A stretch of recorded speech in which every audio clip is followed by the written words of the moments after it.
Hello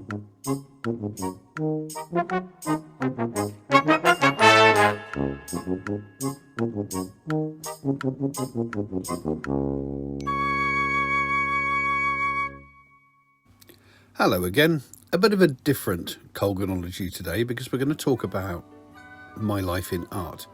I was always drawing as a kid, as you can see from these very busy pictures. I was always drawing all the way through school, and as time went on I got better and better. Cornwall was often a theme, as you can see from the tin mines there and the fairies, and comics were also a big influence, of course, as were album covers by people like Roger Dean and Rodney Matthews. And as I went on into my early teens and my late teens, what I developed was a kind of fantasy art style that was all based on pen and ink. Everything was pen and ink back in those days. I never learnt to paint. Consequently, I never got a very good mark at school for my art. And then, of course, school was over.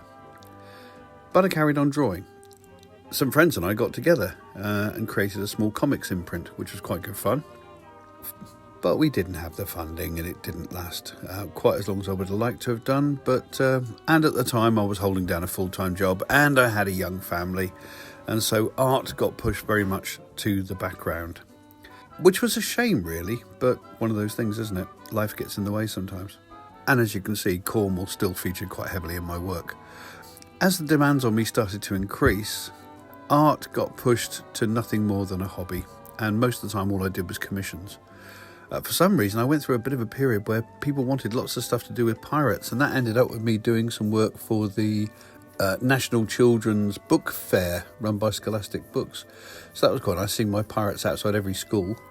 At the same time, I started learning how to use digital artwork and started producing some of that for the first time. And I developed a style and a technique which I thought was really nice. Didn't use Photoshop at all. It was actually drawn on the screen.